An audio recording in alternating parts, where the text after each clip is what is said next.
the right person that actually matters. And every day I drive my car to my little job, and I find some peace in the stations that I throw on. But I wish there was a song with your name as the title.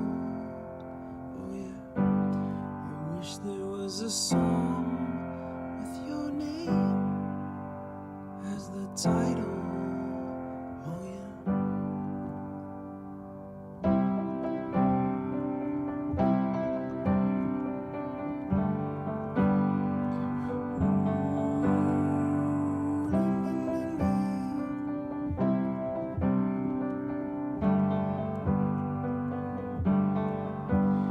And the moods that I hate, I tend to embrace. Wonder why I'm so opposite, I'm so backwards and upside down. I'm such a clown, but I've got no frown on my little face. Why am I so freaking cute sometimes, yeah? I'm such a drama queen, I'm such a drama queen. And I wish there was a song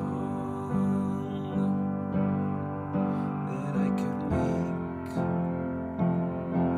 that'll make you strong. 'Cause I'm tired of feeling low and sad and depressed. I gotta move on.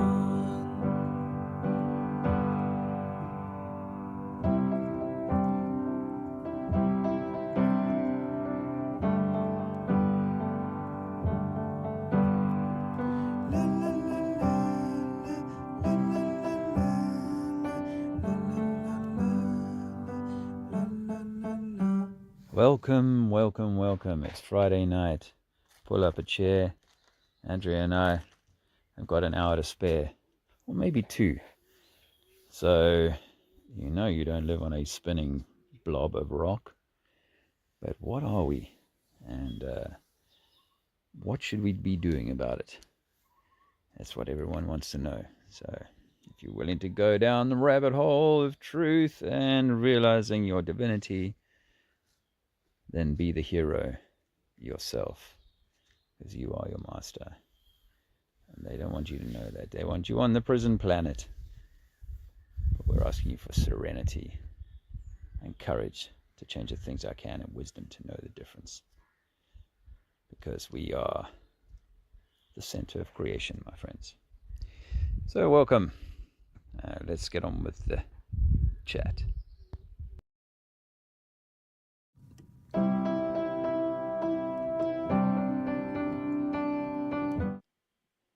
Hey. Hey. Oh, I don't know if I need to stop that. I might need to. Hopefully my audio is good there. Let me just check with the chat that everything is good. Whoops. There we go. I need that and that. How do I bring that other thing in? Anyway, I think that hopefully that audio is cleared up and you can hear us. Happy Friday. Hope the weather's been good where you are. We're certainly enjoying a little bit of early summer. Maybe someone in the chat can just let us know that it's all good. That would be great. Because I'm just struggling to bring this. There we go. The live chat in. So let's check. Yeah, it sounds it. 5x5. Leave my rights alone. Thank you very much. 100%. Mm-hmm. Awesome. Hi, Jess Palmer. Nice to see you, Bass Ackwards. And we'll hope to see a few more joining shortly. Of course, I haven't really put out a lot of preamble about tonight, but we're still planning to meet every Friday in this way. Obviously, in the UK, it's been amazing weather, so people are outdoors enjoying the evening. Then good. Yeah. That's what we wanted. Looks like the weather's going to change, so make the most of it. Getting some of that vitamin D. Yeah, which actually is probably a good time for me just us to talk just briefly about a news report I saw. I find it interesting every now and again to just pop on my computer in the very corner. It allows you to just hop on the MSN News, which brings up news from all different areas. And, firstly, what I want to note is how detached I am from all of it. Like, it's just something very flat on a screen for me. But I thought this one was interesting, which we're going to chat about briefly, which was, I think we saw RFK talking about this the other day, didn't we, on Dr. Phil? Dr. Phil, he was asked a question, and I mentioned it in my little walk and talk the other day. He was asked about the sky trails. Yes. Yes. Yes. And he said, it's not my department, but it is. We think it's DARPA. And we're going to try and do something about it, which is... Yeah. Now, me personally, I think there is a whole lot at play here. I think that the release of this information, or the way that he, because I personally don't think that RFK is necessarily the hero or the savior that people want to think he is. I'm trying not to be particularly invested in what he is, and if he does good, then great. But I'm also mindful that he could be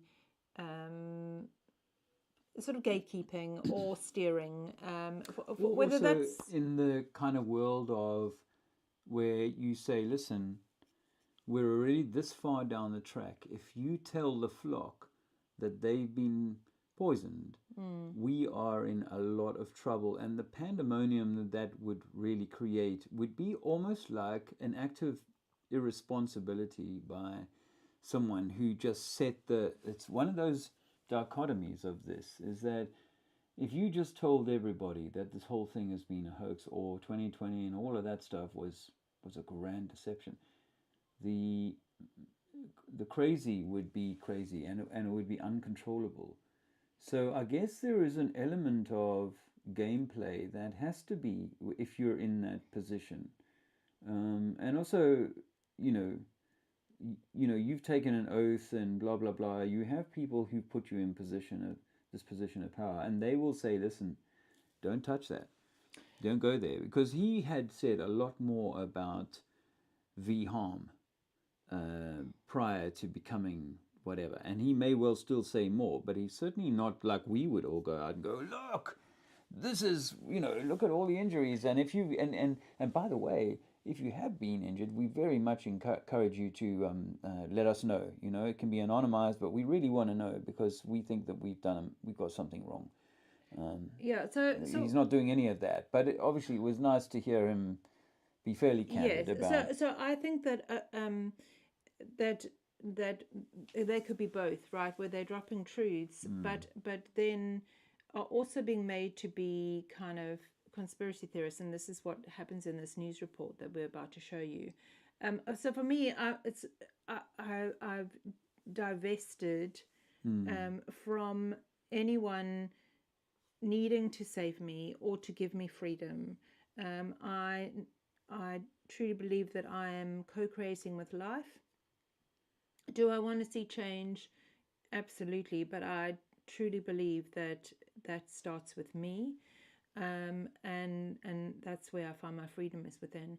So I've divested from, and trust me, only not so long ago, I was still waiting for that person to come, or that yes, someone Savior. out there to come and save me and make it all right and make it better.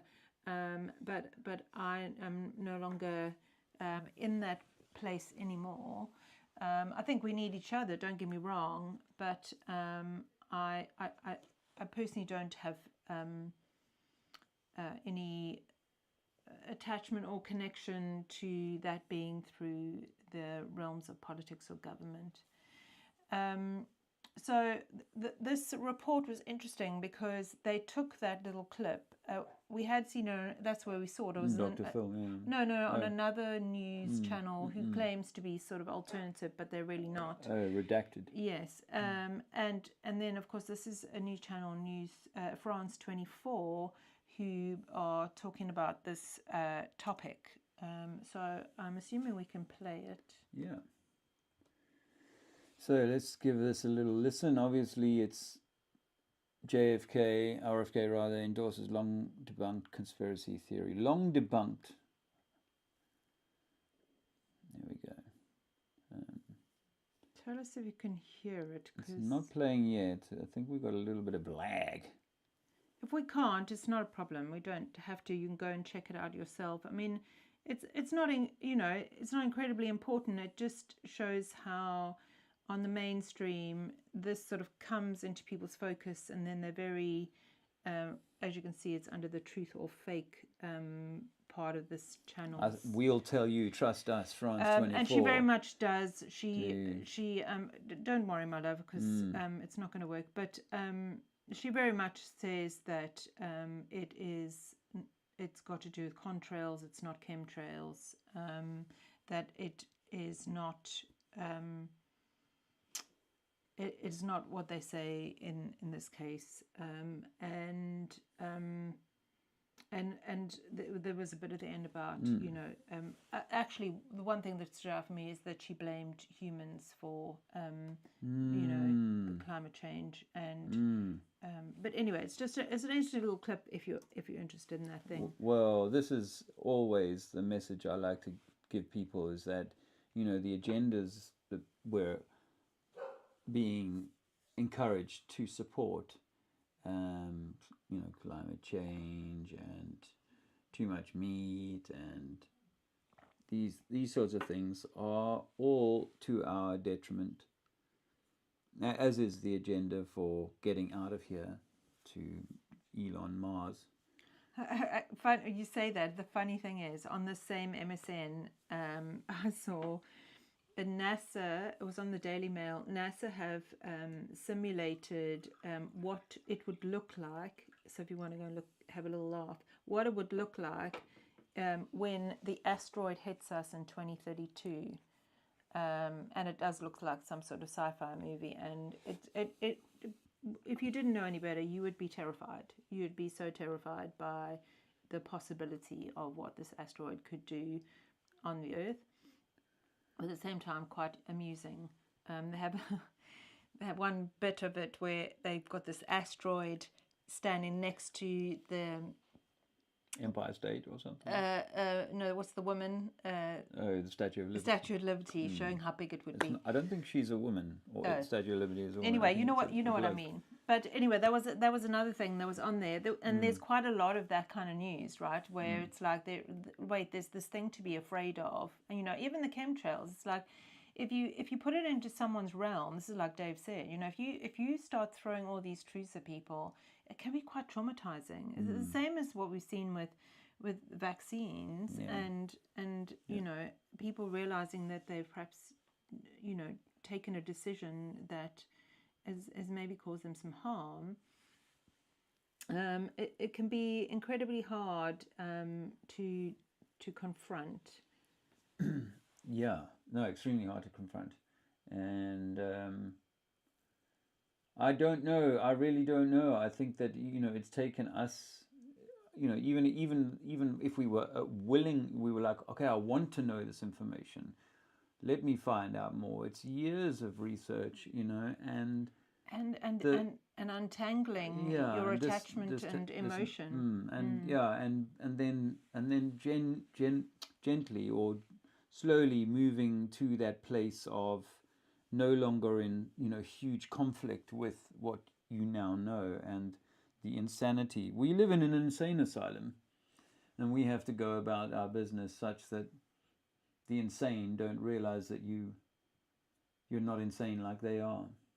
And it's an irony that in, the flat earth community and others, of course, the chemtrail people, they're called insane for pointing these things out. And of course, we see as I mentioned in my other stream, it's been kind of made public that we're going to be doing some solar dimming and all this kind of crap, which is, a little late to be telling us. And who knows what the agenda is. Well, I don't think it's a little late. I think it's on time. I wanted to just on the point of the asteroid. I haven't followed any of that story, but sometimes they've been telling us for many, many, many years that asteroids are going to make a close call or a flyby or whatever. And so this one in 32, they could say, well, we've recalculated and it's going to miss by a hair, which is 100 million miles or something in space terms.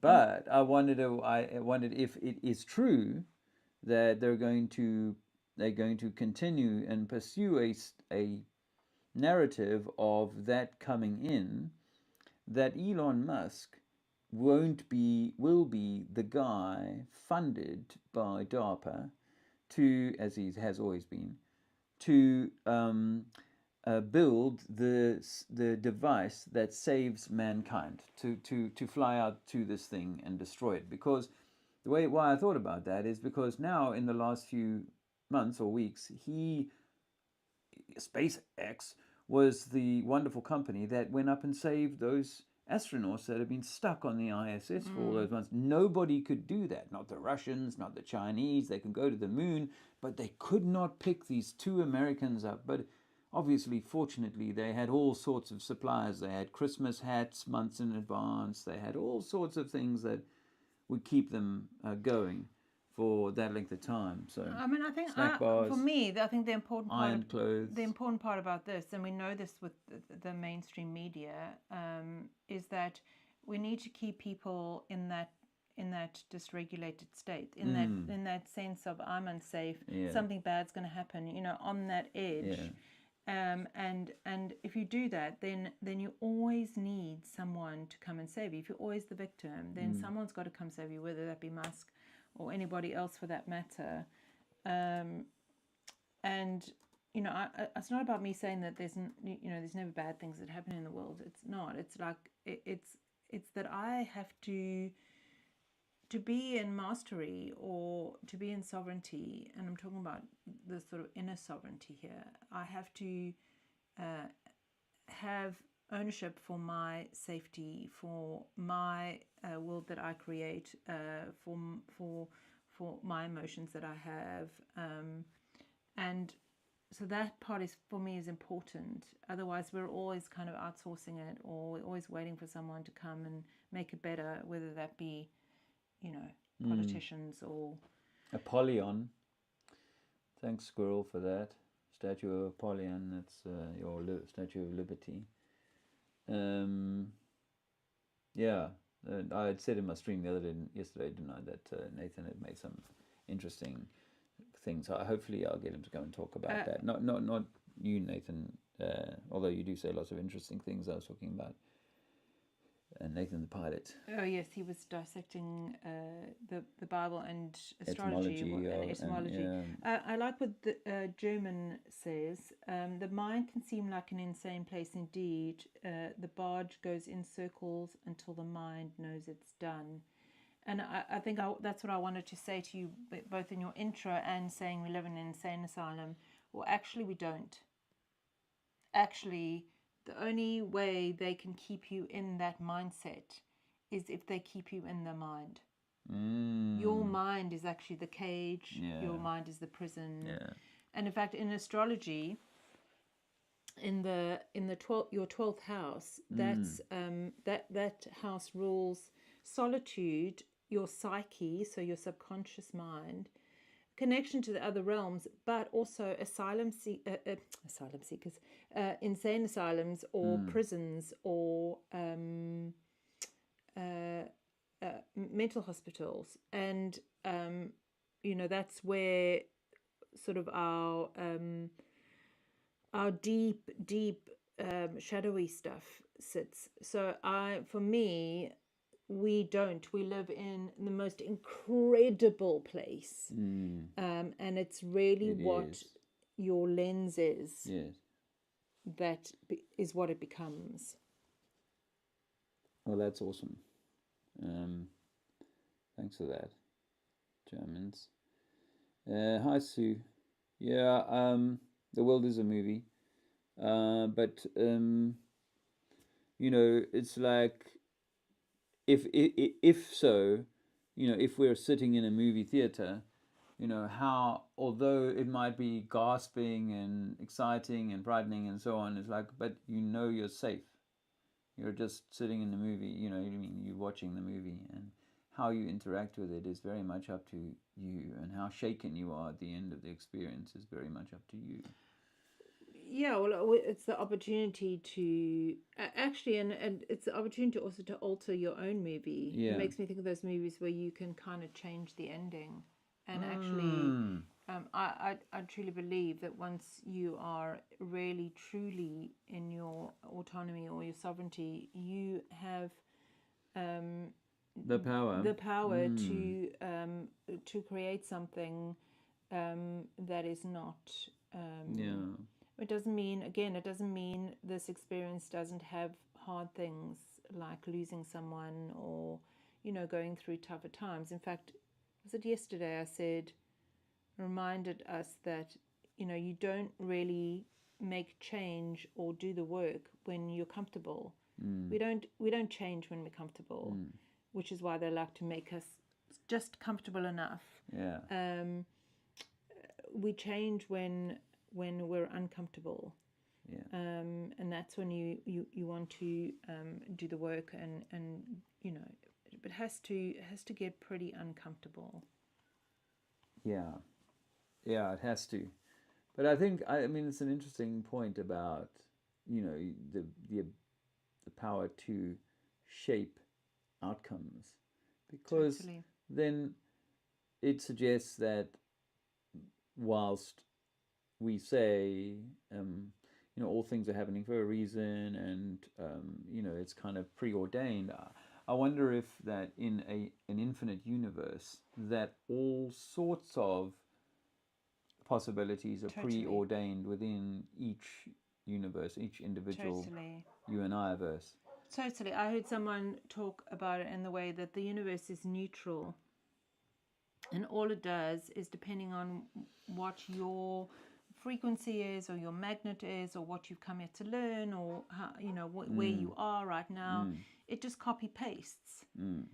So and this is not about you can't pretend authenticity. You can't pretend a magnet. You can't think a magnet. You can't think I'm powerful. You have to be it. It's very much a body-mind energetic thing. It can't be faked.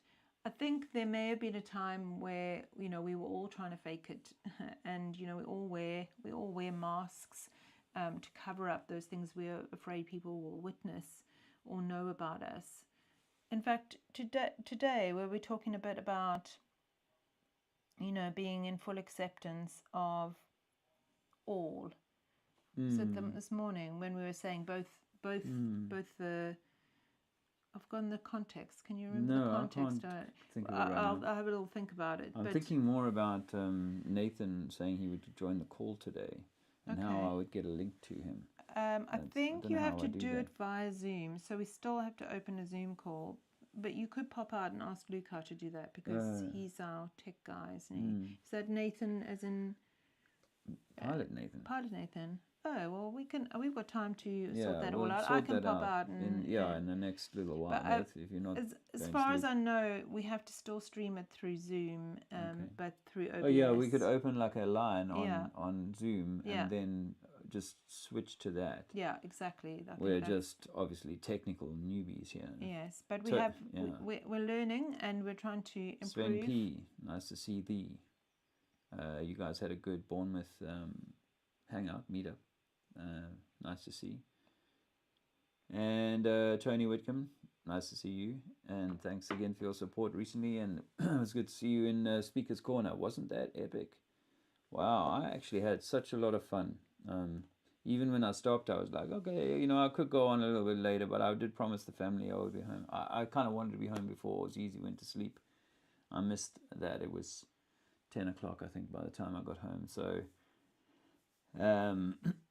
but it was, more than 8 hours from the time I sort of started putting up the banners to the time I took them down was much more than 8 hours. I recorded 7.5 in total, but I had some great conversations off camera, but some great conversations on camera, and you know, comfortable in the energy of people being resistant to it, but also, you know, open enough and open-hearted enough to kind of, I think, make people think a little bit.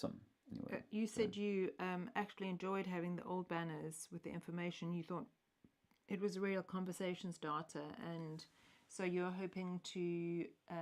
Yeah, I'm hoping to actually make, and this is what I was going to put a little call out to you guys. If you've got any ideas, this is my idea, is the Harry and Jason banners from back in the day, where they had like little panels. We've got the little panels of a factoid, and I was thinking to simplify it down to maybe 6 or possibly 8, but not too many on one banner.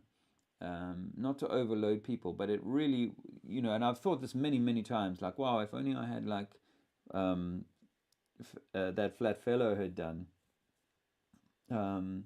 over in America, where he'd put like 6 or 8 tablets on a board, computer tablets, and he was playing different videos and stuff, and you know, those are great as evidence and pointers for people. So I wanted to make a new banner with like a few memes, you know, brilliant kind of punchy memes. So if you have one or two that you could send to me for, you know, possible inclusion, trinityforman@gmail.com, email them over. Let's see what you have. And you know, obviously we need a high resolution image, otherwise the poster, you know, pixelates the thing when you stretch it. Anyway, so that's all good. Thanks for reminding me on that.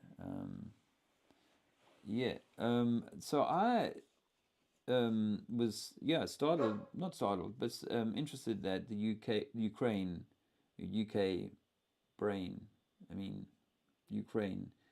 has you know, given away, it seems to me, for the war that was funded by. I'm going to lend you money. I mean, it's what the banks do, right? I'm going to lend you money until you no longer have enough, and then when you no longer have enough, I'm going to come in and steal everything you worked for.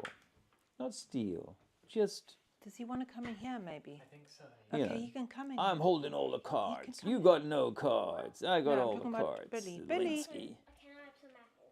Oh, I wonder how many times they Yes. practice that line. And Luke, we want to bring Nathan in on the call. Anyway, so so do my we partner just in set crime up a is Sister Zoom? Nathan.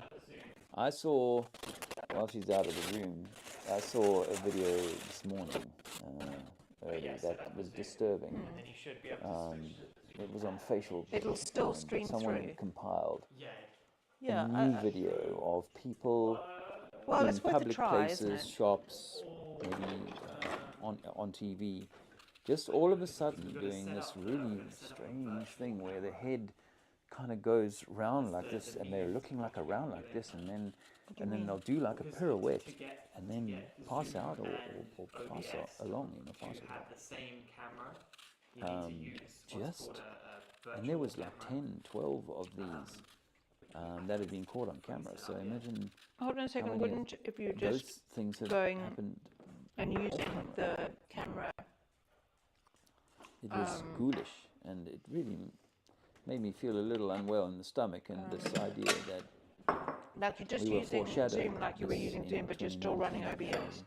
Wouldn't it? If you're like me, you saw the original Chinese footage But of we wouldn't people need the camera on in public place, OBS. We would just need it on Zoom. sort of street on the sidewalk on the pavement, just boom, and then like for a time, So you've got a I've never gone workaround. back and analyzed them, but people were saying, you could see that they weren't really. Okay, I told Dad it's not possible. We'll have to. They weren't We'll have to really arrange hitting it the for ground. next They were Friday. stopping themselves with their hands before they hit the floor. Sorry, I thought So I it was could either plan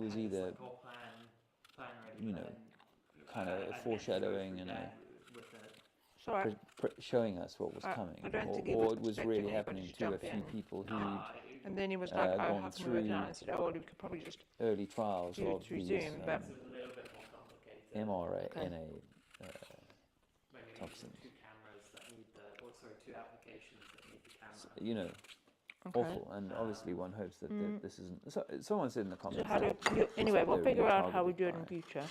individuals Okay. are being targeted, and they're primed if they're carrying all the stuff that was loaded in the Could boosters, always call on the phone, and then Dad could just like that hold program.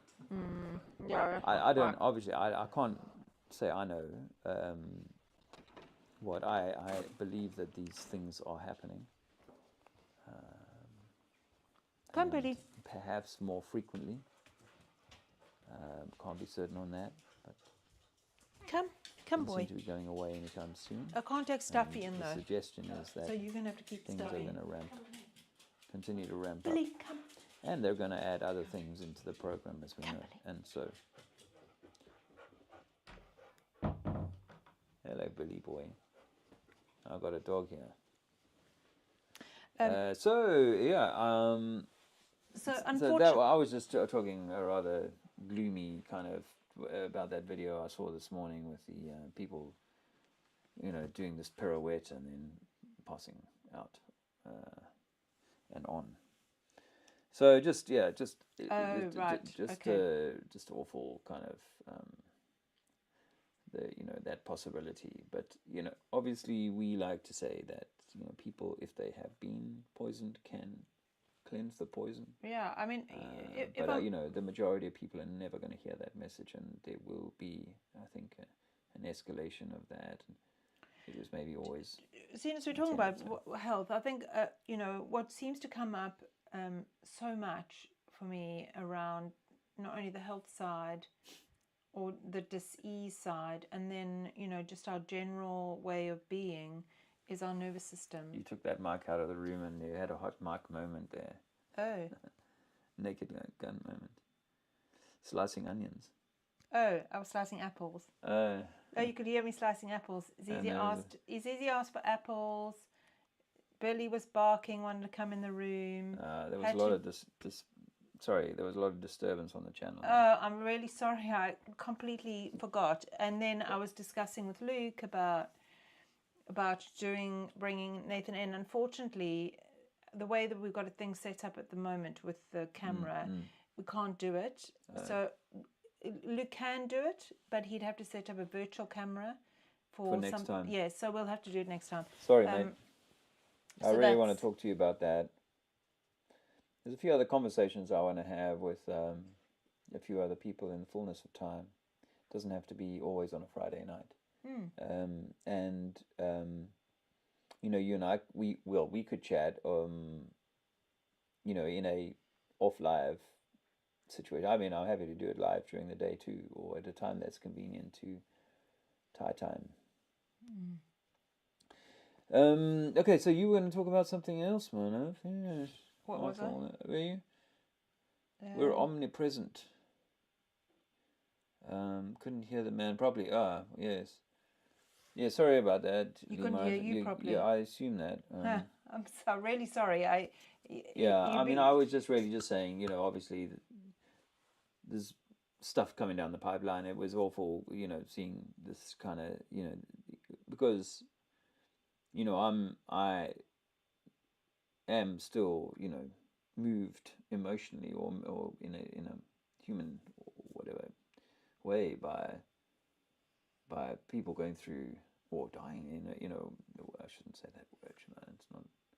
Have we mentioned the John Campbell interview we saw with, I can't remember her full name. I know she was Dr. Tina, and where she was talking about NAC plus. It has to be NAC plus. NAC obviously is great, but NAC plus, augmented NAC, and in fact, if you put augmented NAC.com in, it comes. It's a European, I think Italian company that are making this augmented NAC, and this doctor, she had taken the V and her husband, and then started to have some severe side effects.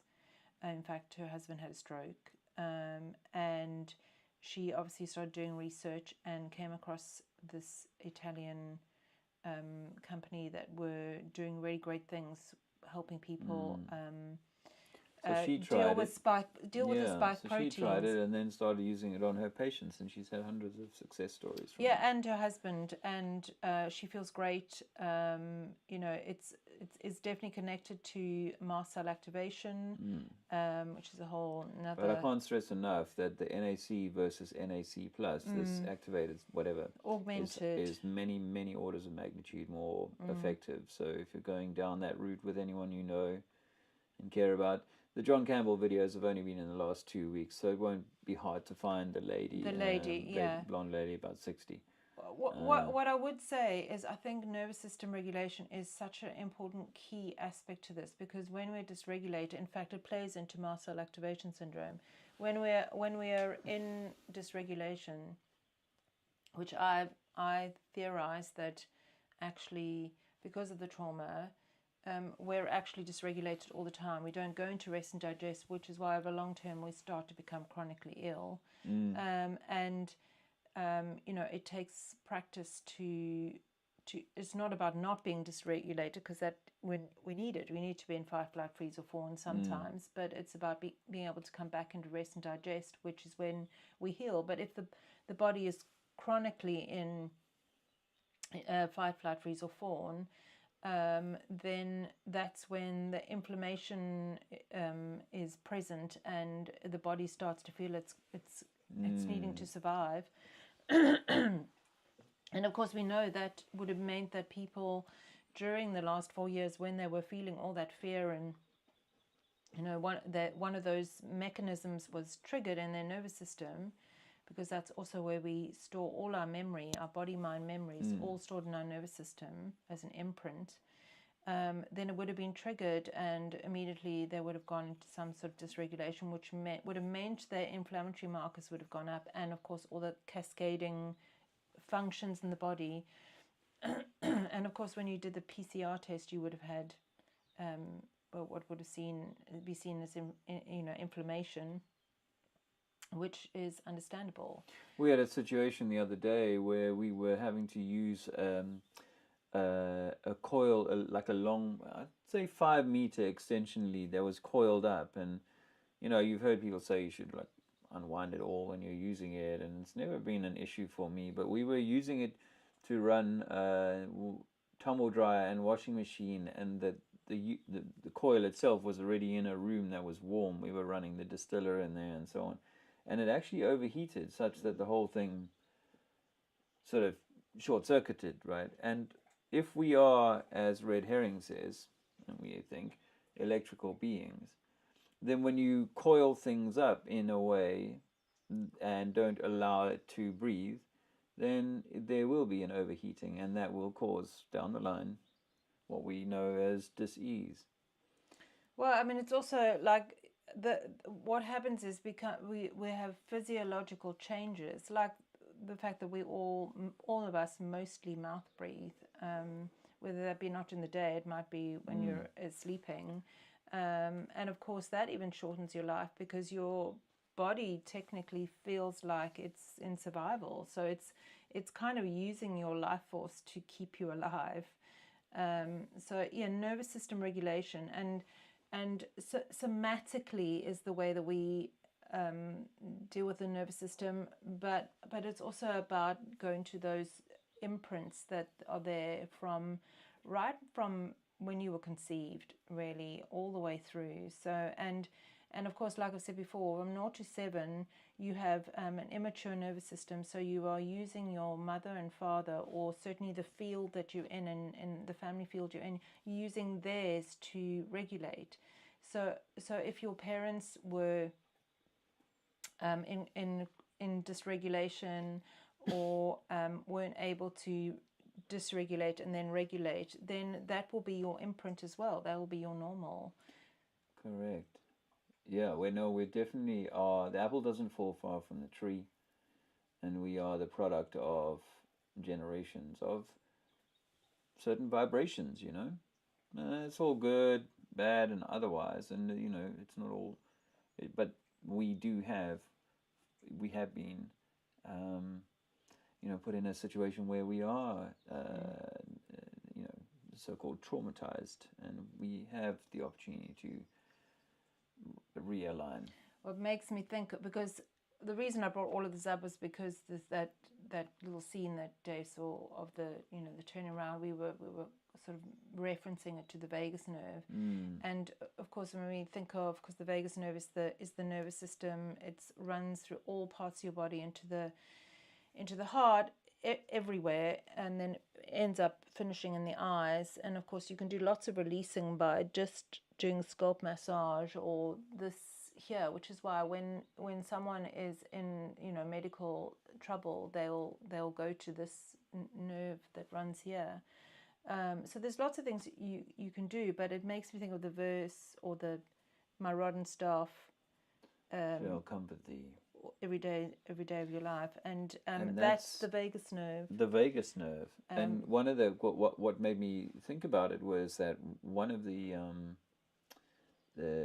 vagus nerve stretches you can do, like if you're like we stretch our hamstrings and stuff like that. Well, we never really think about stretching our nervous system. And this vagus nerve, if you turn your head like to one direction and try and look as far as you can in that same direction, you are then encouraging a sort of relaxing of well, it's the optic nerve that you're pushing the optic nerve, because the vagus nerve ends in the optic nerve, so you can use your eyes. Actually, they say if you're ever feeling a lot of terror in your body and you're frozen, which is obviously a dysregulated state, then to just move your eyes around the room, because what happens, you don't realize this, your eyes become fixed. When you're frozen, you're going to a fixed state. So the way to release that frozenness is to start to look around the room, and it gives you safety, but it also starts to move the optic nerve around. And so you have all these nerves coming here all the way down through your neck, and then into, like I said, every organ of the body. So when I saw these people doing this before they started going into this pirouette, I wondered about. Well, the body's trying to because that's the beautiful thing about nature and this earth, and therefore us too, is that our bodies are amazing, and they're trying all the time to bring us back into harmony and balance all the time. Obviously, we put an extremely heavy load on them, and a lot of it is happening and unconsciously, that it's trying to just, that's what symptoms are. Essentially, symptoms are messages to say things are not right here, you need to do something about it. So our bodies are incredible. And we do need to ground more often. That's why I was putting my feet up there. Well, this brings us to another point, really. So Dave and I were we moved for our last house and we had sort of a small space which we filled with some time closer to my family, just so I could spend some time with my mother and my sister, and Zizi could see his family. And so we stayed in a few places which were back in very dense urbanization, which we're no longer used to. So we're in like an EMF soup. When you go and look for the Wi-Fi, 12 come up. But also you're in, if we all carry a field, then you're in all these fields all bouncing up against each other. And we went on the train and we went into London. And actually, it was quite intense. We didn't sleep particularly well. Felt very, very tired, very intense. Wanted to actually be out of the house as much as possible. So it was an interesting experiment for us to see how used to we've got to not being in that situation, how much healthier we feel. Now I know for some people that they don't have a choice. That's where you're living, but I think it's an important reminder for all of us to have that energetic hygiene and be doing those things to help our body come back into harmony or regulation, or go and walk in the forest. That's what I used to do when I lived in the suburbs, was go to the forest. Get your feet on the ground. Make Almost sure you're every day. grounding a lot. If you can get it into a river, even better. Breath work, really breathing as fresher air as possible that you can. Remember the time a lady pulled up, I was walking ZZ early in the morning barefoot. My jumper looked a little bit scruffy, to be fair, and she stopped thinking that there was something wrong with me. Was concerned. Well, I did tell you about that story I saw, where a guy was sort of a surfer dude walking his baby, and also got. And then we had the plods knocking on the door about me walking around barefoot. Yeah. Hey, well, Dean. It's not something that people are used to anymore. Yeah, and Sarah, nice to see you. We're hoping that Dean and Sarah will come out this way in the next month or so. And then we can maybe do a joint effort to Oxford and or Reading. One or two other little places around this way. Really enjoyed Speaker's Corner, and Dave Murphy said in a comments section that he'd like to come along Facebook, next time. He had said that to me before, but I'd completely forgotten about that. Otherwise I would, because I'd said on my channel I'd love to have people come out, but I hadn't thought to specifically call anyone up and say, oh, you fancy it. But it was,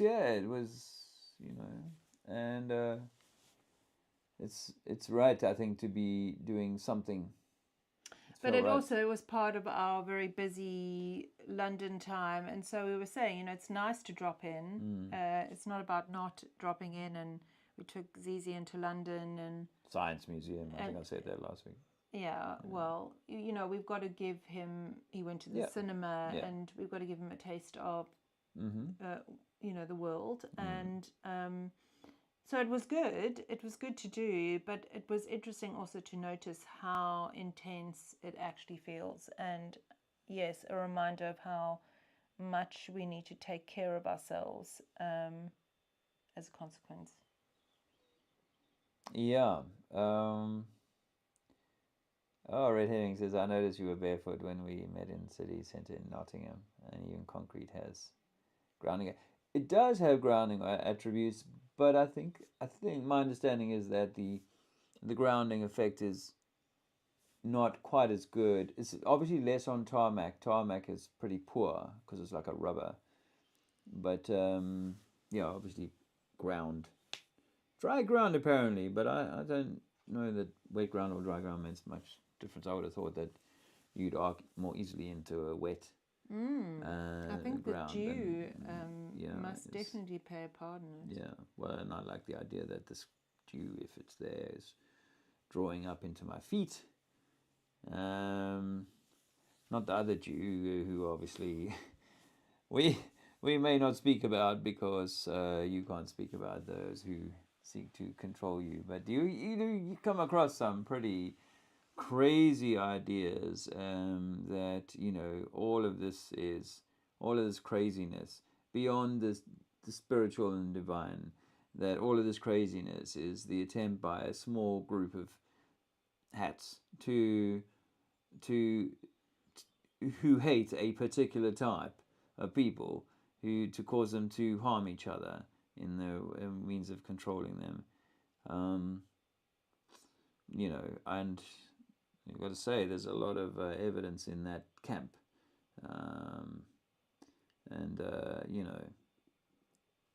I think all things will work out in the end. I have no fear of that. I think that it's almost like always the glutton. Decide he ends his own story by his gluttony. They do that, and our spiritual essence continues, and then maybe we get to come back on a fresh game board. Who knows?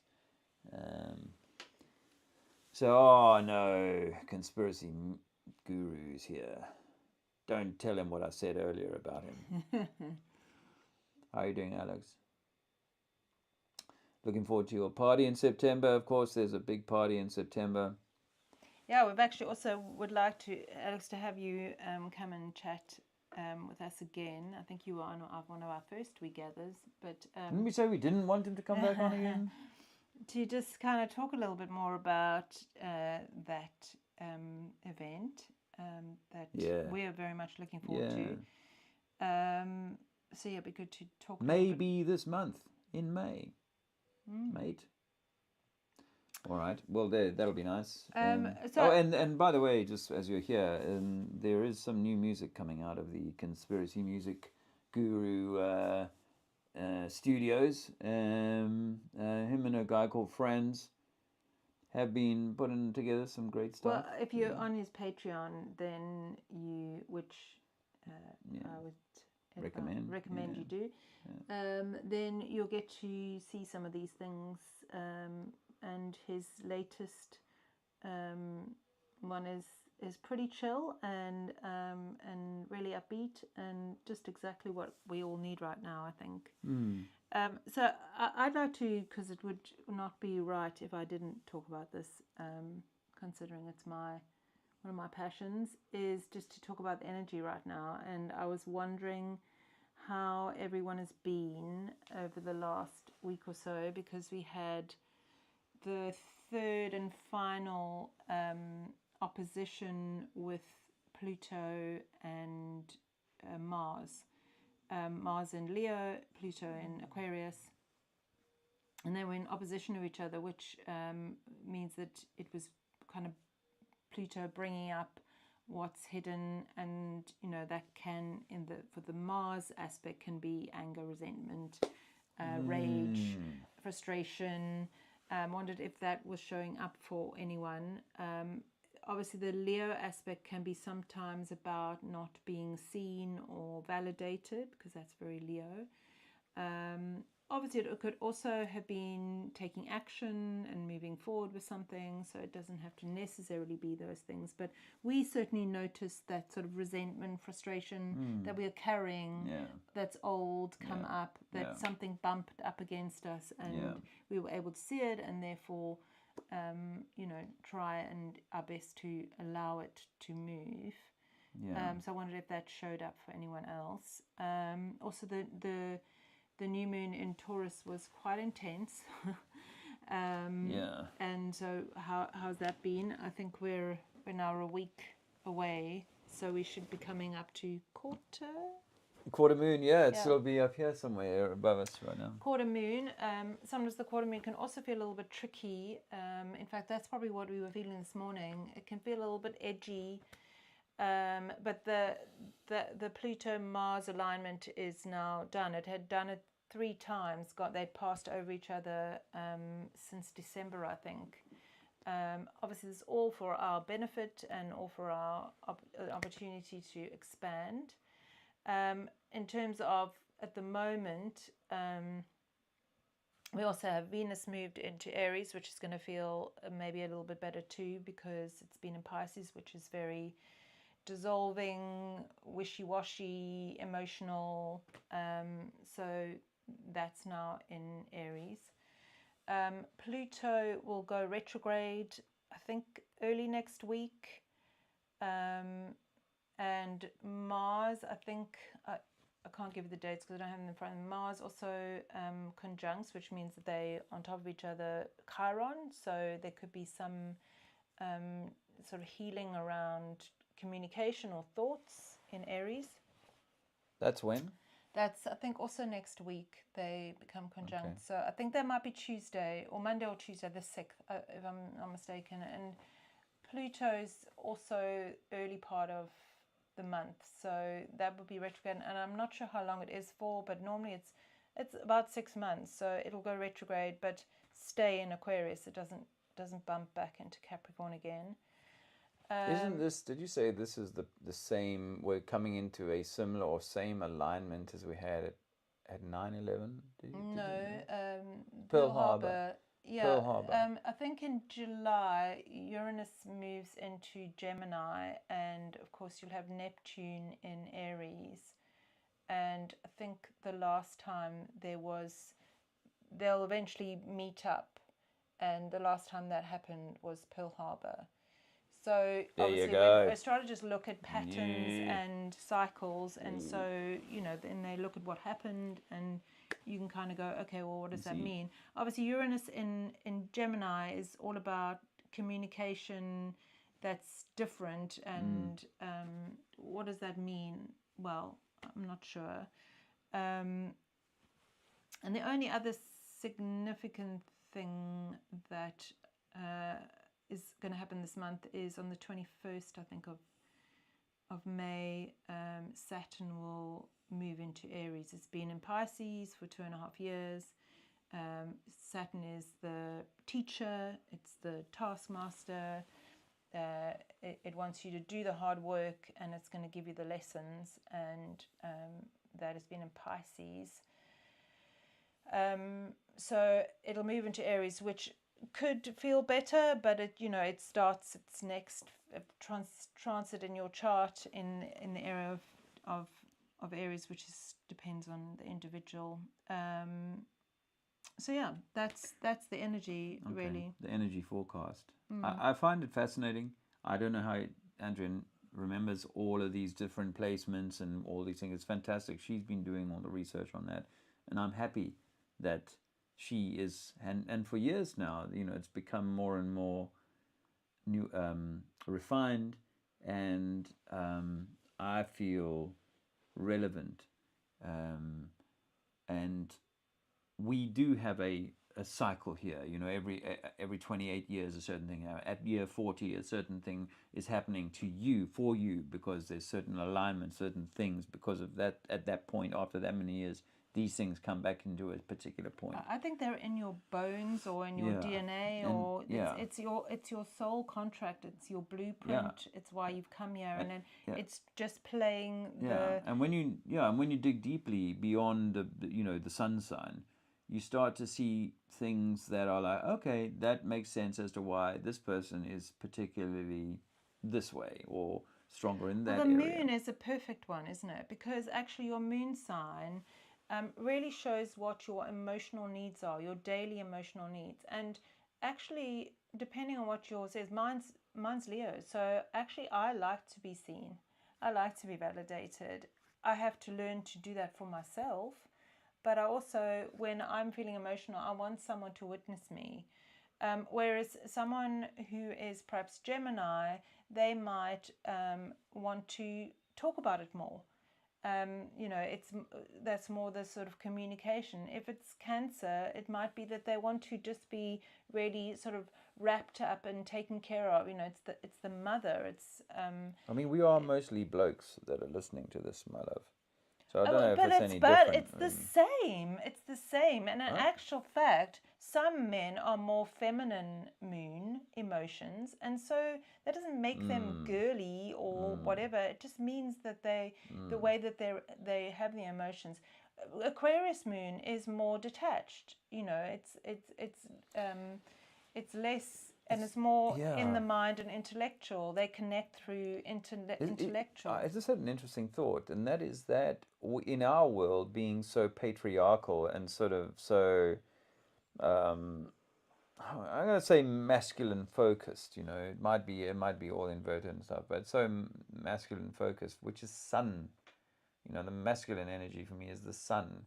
And the feminine energy being the moon. And although we have a moon, men have a moon and women have a sun, we are not encouraged to connect to that moon. Equally, it might apply to to the woman as well, that the women are not really encouraged to connect to the moon. I mean, some women don't even know that their cycle is meant to be, in alignment with the moon. I think, And I think that what they're doing is they're getting women skewed towards being sun focused, sun worship, more of that, because the masculine energy of the female, particularly if she's going to go in the boardroom or be a step all over a man, you want them in their sun energy.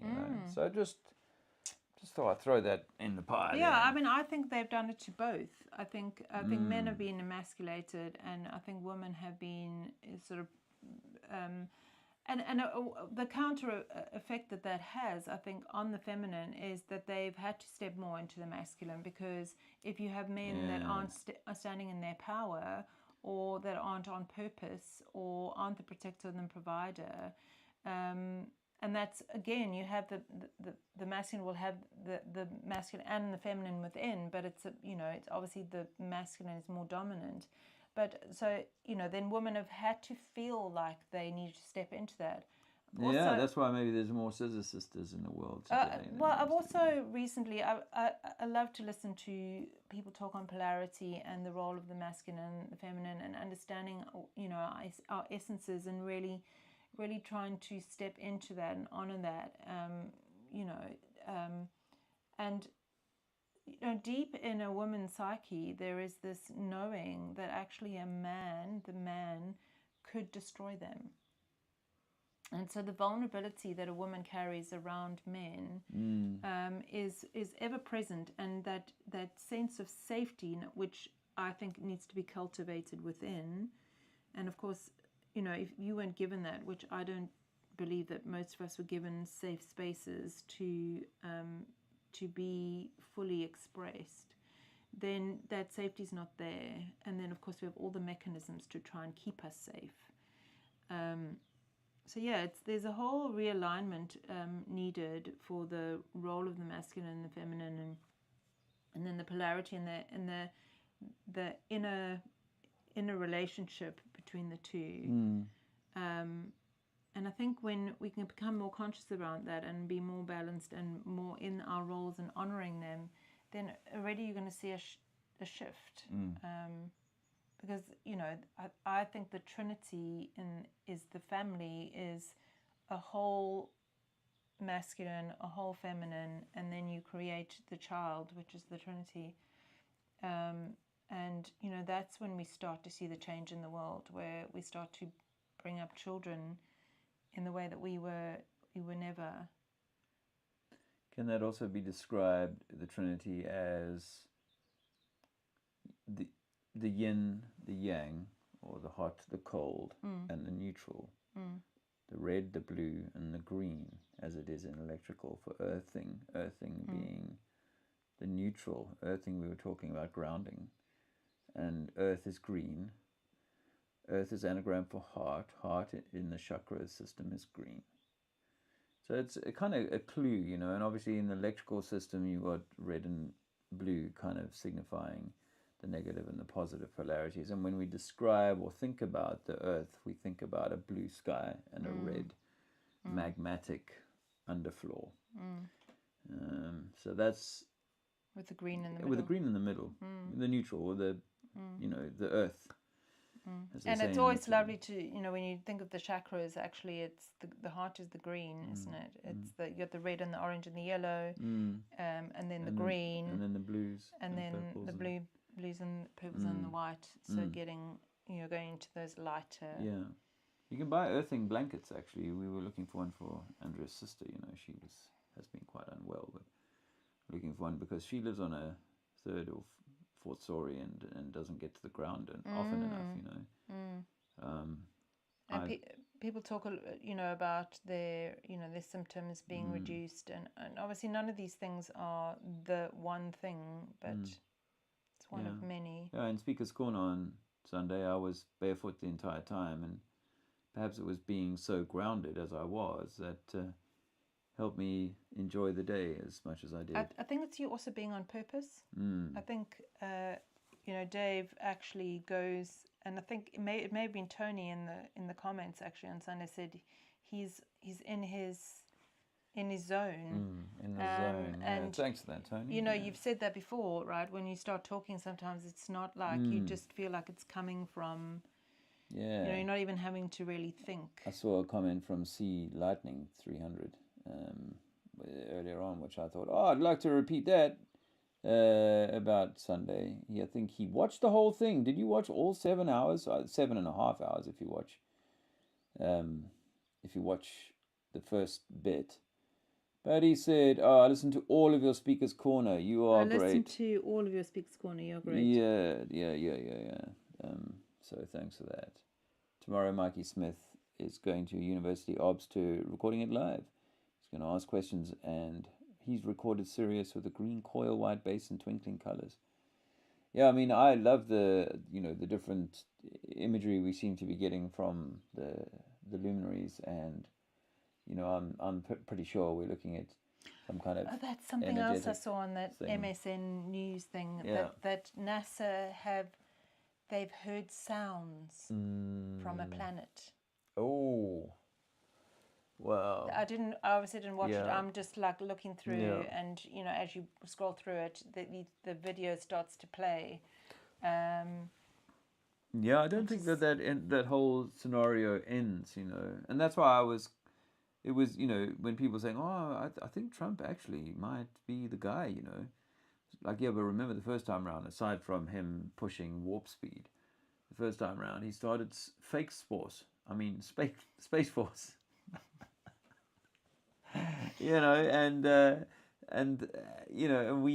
it's like, and the same with JFK, it's like, so he was saying we're going to the moon when they had to have known back then that there was no getting out of here.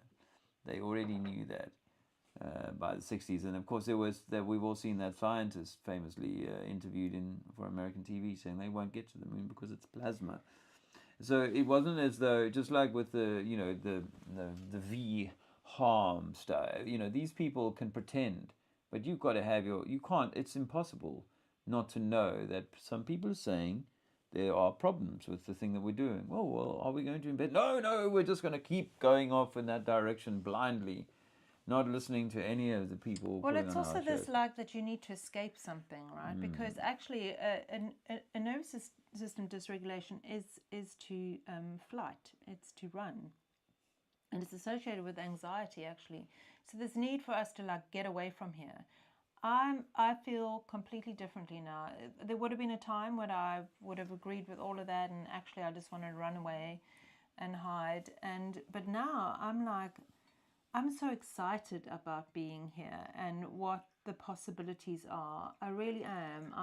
I'm if it means I even get to come back and do it again, then that's great. For me, I want the opportunity to be on the highest, most aligned path that I possibly can be, and the opportunity to be part of the change and be part of creating a different experience here.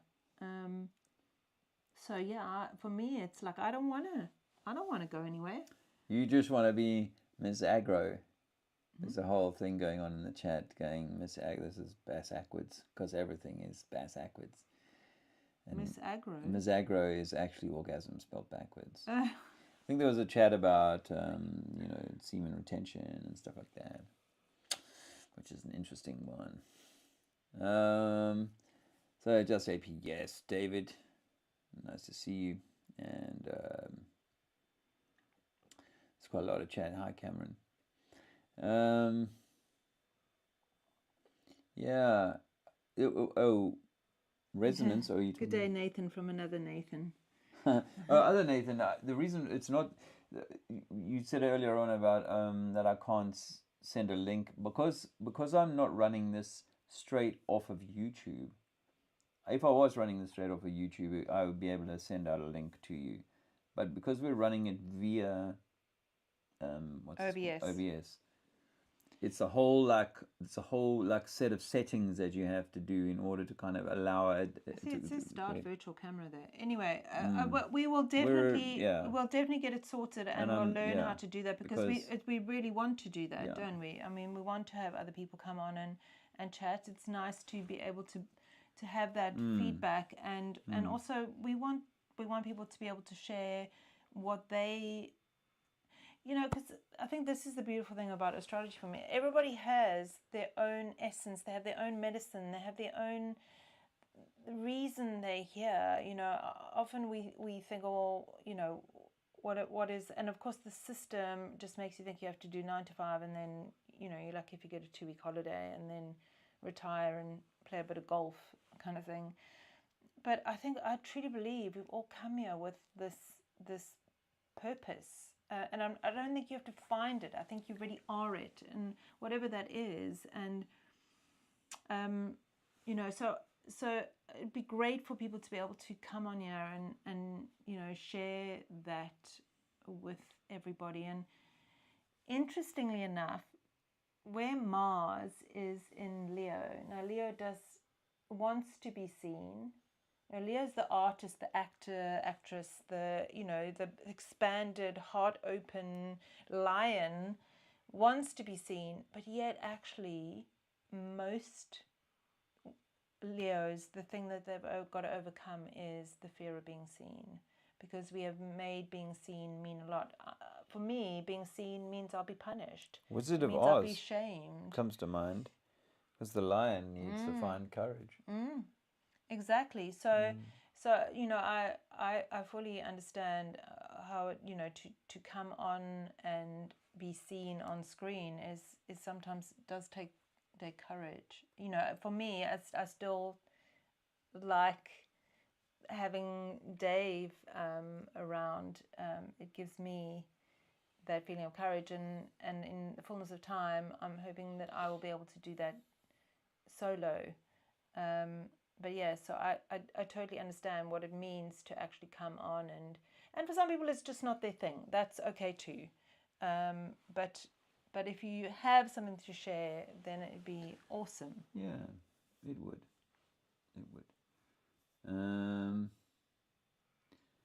Yeah. Oh, there's a bit of a chat going on about AI. I won't. Yeah, I mean, when it comes to tech, I mean, ZZ, we were having fun in the last place we were at for a few days. They had Alexa. So we were having a little bit of fun with the Alexa. He was having a lot of fun. ZZ was having a lot of fun. But we did kind of come to the conclusion it was really just, a sort of data mining program that went and found wiki articles or articles that were, I mean, that's Alexa. Obviously, there are different. Oh yeah, it's more than. There are different forms of AI and all that stuff, isn't it? I mean, I think Nathan will probably. Which one? Nathan Thailand. Nathan. Oh, Thai Nathan. Sorry. That I think. There's an element of we're in the age of Aquarius, which is technology. I truly believe we are the technology, and when we come into full alignment with our heart and our mind, we can, the powers the superpowers that we have are beyond what we can even imagine. Following that comment about DNA having incredible or horrendous, I think you said, amounts of information, that's what I think. Yeah, maybe the DNA is just like a motherboard waiting to be switched on. But I think, and again, this is where Nathan will probably agree with me, is that just like with the internet, I mean, we would not be here right now. We would not have come to the information we came to. We would not be able to gather like we do now if it wasn't for technology. And so I suppose that we have to use discernment when it comes to AI, but I think, and with caution, we have to decide what parts of it we can use for the good. I think that's a really important thing, is what is our intention when we're interacting with that interface. I think that there's so much already there everywhere, and you can choose to use it or not. But for us not to be afraid of it because of what there might be certain areas that will benefit us. I don't know what those are, and I'm not saying there isn't a sinister, darker part of AI and what its long-term possibilities are. But I truly believe that there are also possibilities, and like Nathan has said, and very rightly, is we live in a dualistic realm, and so in everything there's going to be light and dark, including us. We carry light and dark, and we're afraid of the dark, so we want to reject the dark parts and go, it all has to be beautiful and pure and light, and or we guilt ourselves for our dark elements, and do no harm in all of that, but we are meant to kind of harmonize alchemize it definitely, and value the winter as much as we do the summer. Totally. And so I think that's will be the same with technology, and and even the conversation around money. For me, we can make money bad, or we can go, actually, how can we have it in the hands and do good with it? So Speaking of money, thanks for your support recently, guys. I do appreciate it. And if anyone else wants to buy us a coffee, buy us a book. We don't do the buy us a book. Buy us a... you can just go into Dave. If you go into Dave's YouTube, PayPal's YouTube, he's got a link tree, which is all the ways you can support him. Oh yeah. And his Instagram as well, which is David Mantle. David Mantle, yeah. So if you want to go to that, we don't have seems lovely hippie in the chat today, but it's easy enough to find. So yeah, no hippie now you say that. Yeah, I hope she's well and her family are doing well. We are wetware. There's some interesting conversation going on in this chat room, I have to say. There's some guys who've done some pretty deep thinking. It's no, I wasn't talking. That's an old comment. That's a while ago. Jolly man, how you doing, mate? Fallen angels. The watch is not all good. 500-year reign is coming to an end. Actually, 552. 500-year reign. I haven't heard that one. Is that a discounted millennial reign of whatever? It's just, there's so many intriguing, fascinating, and interesting perspectives on, how all of that, the Bible kind of simple version is a third of them fell, angels fell, and they seeded the man, and they did all of this and that, and wow, imagine that's true, and we are some kind of perversion, or there's been some kind of perversion of intention and so on. That's a fascinating kind of concept. And then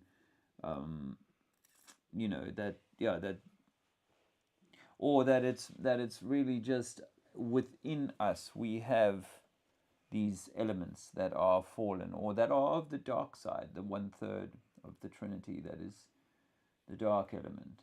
I think everybody possesses the perpetrator. Everybody possesses, for want of a better term, the Hitler. Everybody possesses the potential to cause harm. Stanford experiment. I think that instead of us wanting to get rid of that and shame that, that's very religious. It's like, I'm a sinner and I need to be redeemed for all my badness. That it's about a reclamation and a forgiveness and a loving of all of who we are, instead of a shaming and a rejection of the parts that we are ashamed of, or that we see as bad or wrong. My mentor used a great little metaphor or analogy. Was imagine you were a chocolate chip cookie, and we broke off all the parts of ourselves that we didn't think were acceptable, based on experiences we had in society and all the rest, and there would be no cookie. Just crumbs. And really, we're actually not broken. We're actually not bad, and it's about a return to that, a reclamation of that. Yeah. And sex is one of the areas actually that we've been so messed with. Our sexual energy, which is our creator energy, and is, for the masculine is their power, for the feminine too, and yet it's so suppressed. It's so suppressed, and there's so much shame around our sexual energy, and not treated sacredly, but also just like, so much like, that's shameful, that's, you shouldn't. It's a really interesting area that we all should look at, because it really has been, and so cleverly, because Been screwed with. Cleverly, because actually, if it is your creator power, then you being in suppression of it, or overusing it, to feel something, then yeah, very cleverly done. Very cleverly done. And yes, finding again the balance between undervaluing it and overvaluing it. Connecting to it. I think connecting back to that sexual energy is like connecting back to a life force that is yours, and we are so disconnected from it, from that and our bodies. Yes, and there's a certain powerful satisfaction that comes from being in that place where it's harmonious between you and your lover. Well, I saw someone say that actually the perfect battery, or what was it that where they say when the masculine and the feminine join, they are the ultimate creator force. I can't remember what the term is. Like, you become the battery, the perfect magnet. When the two sexual energies are sacredly joined, the positive and the negative. You know, and it's actually like a closing of the full loop, isn't it? Really,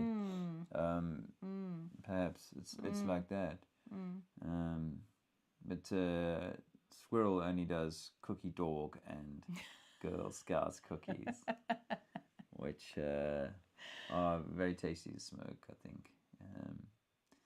So there was a comment here that I wanted to pick up on. Bass Ackwards is reminding us that dynamite was invented in 1867. I mean, I thought that the Chinese, had firecrackers for 1,000 years and sort of explosives of a sort, but just right before every city in America gets left in a pile of rubble, all those beautiful buildings that were telling a story that they didn't want us to know about.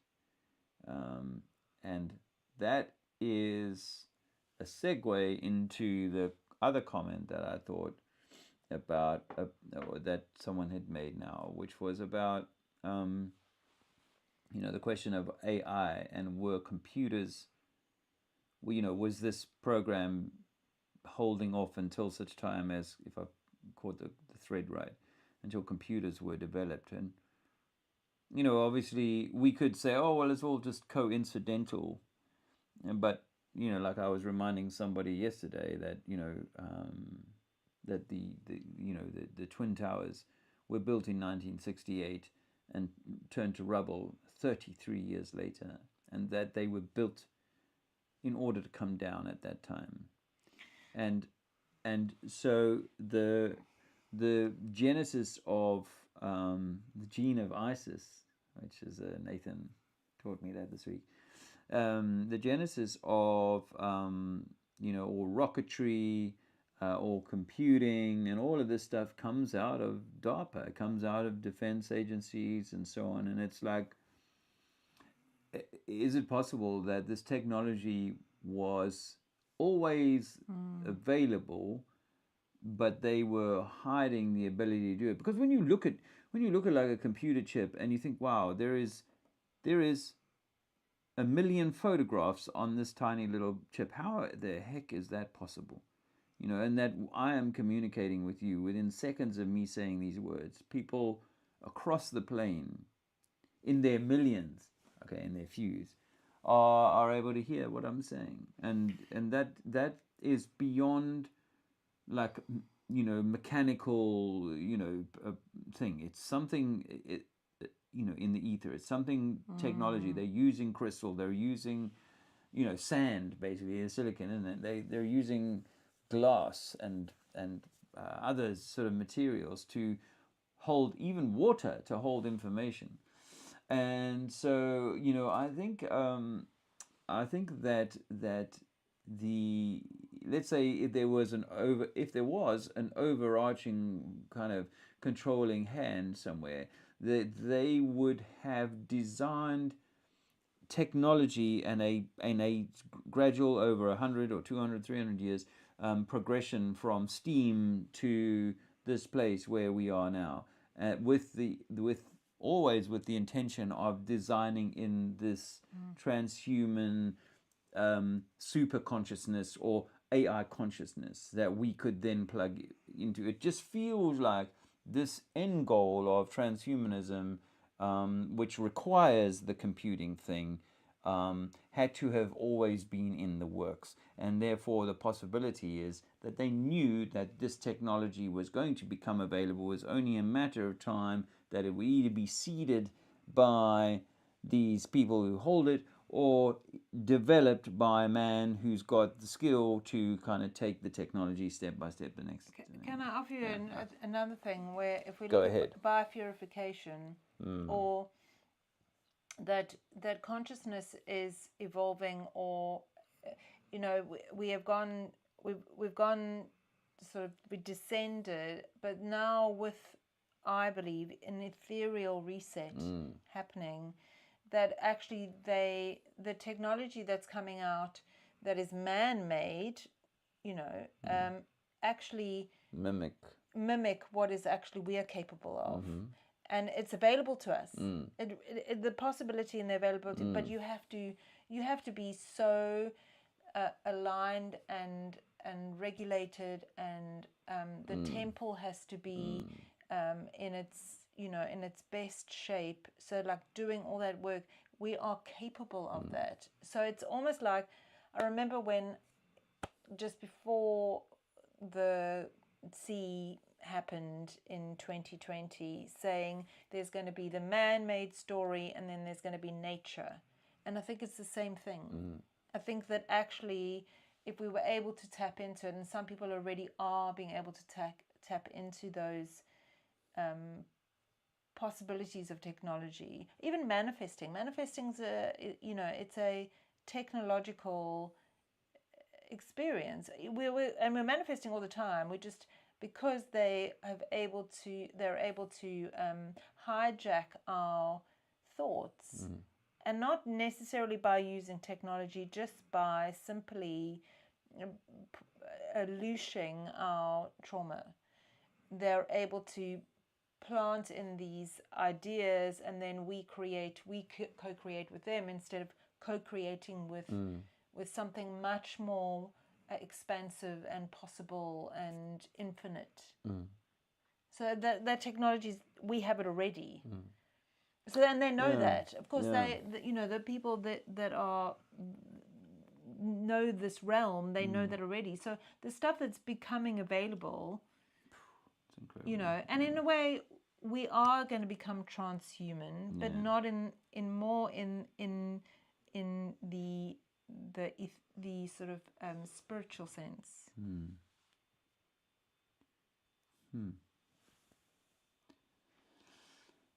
I like that Bass wasn't going online until he found Flat Earth. It's a bit of a game changer, isn't it? It's like, Like I'd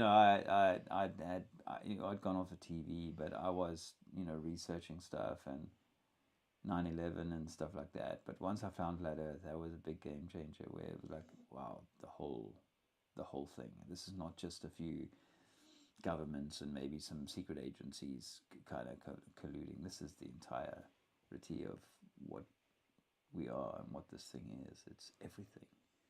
And we are nothing that they tell us that we are, or that we would believe that we are, given the program. So it became imperative to know as much as I could, and then begin to try and help others to see that too.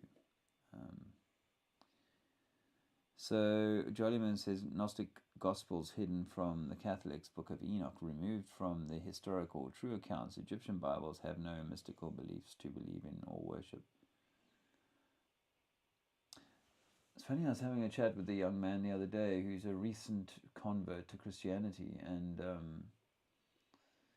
he's been given a sort of a version of the Apocrypha and all those books excluded from current Bibles, and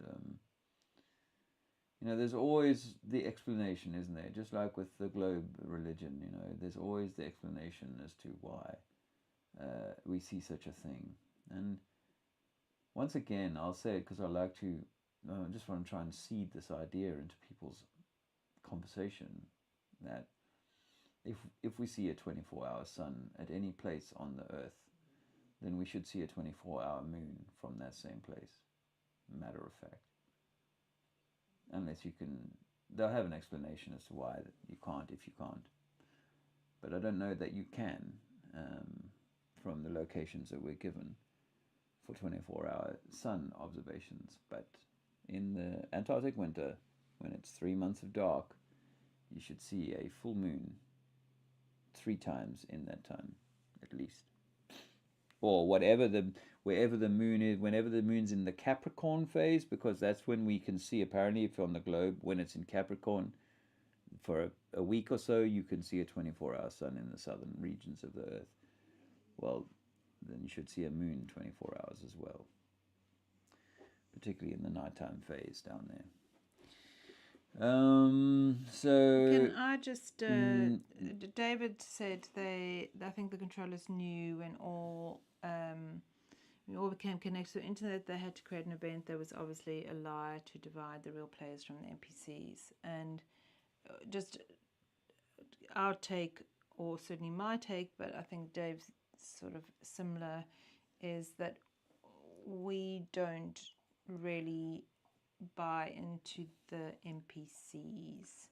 No, but I do agree with David on some of the other things. No, let me just finish. I think what it does show is when someone is living unconsciously or consciously, and I'm not saying the people that see the lies outside are necessarily completely conscious, because it's levels of consciousness, and that's an ever evolving and ever deepening and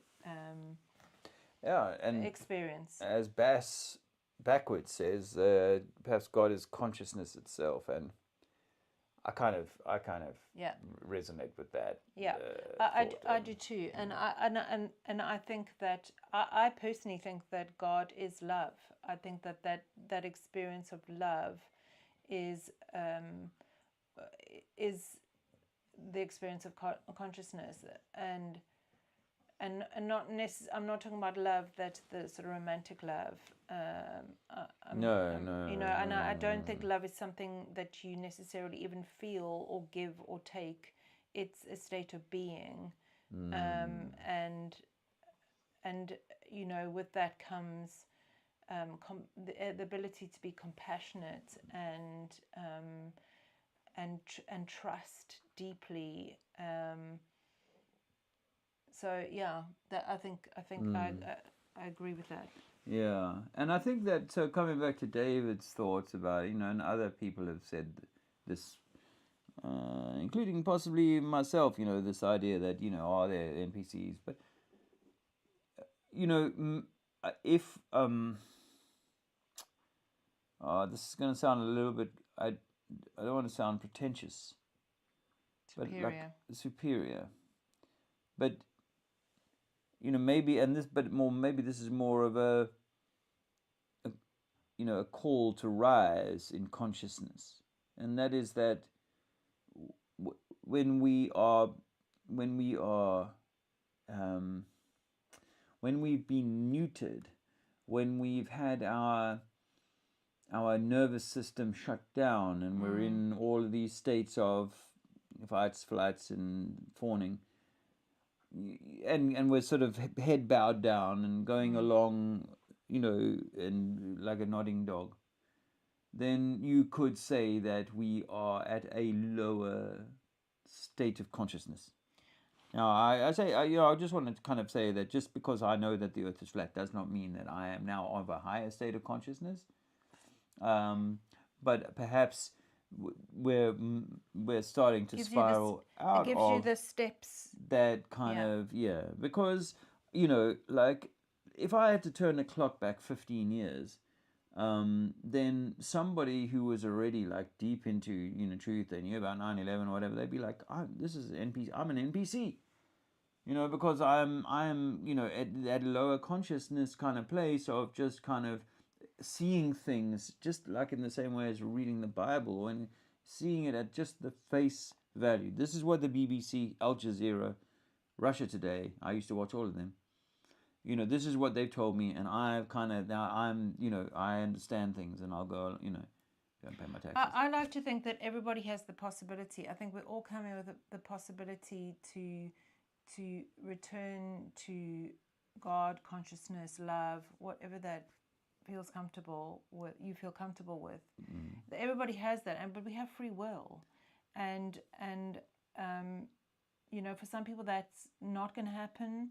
My dad passed 6 years ago, and 7 years ago, and he definitely passed, being very much in the narrative. And I know for sure, having had some experiences with him when he was passing, that he knew while he was going in and out of consciousness. They tell him he's delusional, which is actually right. It's de-illusion, right? But he knew, and but this lifetime he didn't have the opportunity to awaken to those kind of things. But I don't know. It's not my relationship with God, consciousness, or what he agreed to come with, that he didn't fulfill his purpose here. Yeah. No, I kind of agree with Andrea on that. However, I always leave on the table this idea that there is a dark team and a light team in this game. Totally. On the chessboard, there's a white team and a black team. Totally. And I think that that's not a skin color thing. It's something within us. And like I saw with my DMT experience with the guy who took me through it, a Jewish guy, it seemed to me like his DNA, this is deep in the DMT, but I was looking at like some being that was alien, and the information I was given was that, I never said this to him, but that he comes from the dark team, nefarious team, but he's trying to do good. I don't necessarily agree with that. I think he had a lot of trauma as a young guy, and he carries a lot of stuff that absolutely. And does he have past life stuff where he's brought ancestral stuff through that is of a, I want to say negative, I don't even like that word, that is of a lower vibration, that he has the opportunity to stop the cycle. Because I know that my ancestors, I'm carrying stuff that I feel shame around, and that I have the opportunity to. So well, I think this, that like what we see in the world is this whole Khazarian story of people from a particular segment of the plane coming in at some point and then seeking to wreak havoc within the system. So it plays into that narrative. And then I ask myself the question, what would be their gain by seducing me into doing ill deeds, becoming a soul dyer for them, and so, and with, because they're going to give me their money and they're going to give me whatever, and so I wonder whether what is happening, and not that I think that. Not that I think that this, I'm not of the mind that this casts an individual into like eternal hellfire and damnation. That's not where this conversation is in my mind. However, in the game, if I can seduce you to join the dark team in this lifetime, then perhaps I get to use you in the next incarnation. Perhaps I get to retard your, your soul evolution. I think that there might be something in that. I think that's there's the a soul leashing, value. right? Yeah, there's a value after this life to the dark team. Hey, I've taken. It's kind of almost biblical. I think I'm going to gather to me these, through. And we see it with the Hollywood thing. Everyone says, the Hollywood people have kind of made a deal with the devil in a way. And so perhaps that's, if I went and worked for big Harmer company, Pfizer or something, I would maybe be enjoying a good life now and 3 houses and a yacht and whatnot. But I would. Did you see my little jokey one about the jab car? And I would be maybe going along and being an NPC, but and enjoying this, but making some kind of soul contract that I was going to have to atone for or account for along the way. I think a couple of things come up while you're talking Leave it about. on the One, table. we're in a dualistic realm. Paradigm, yes.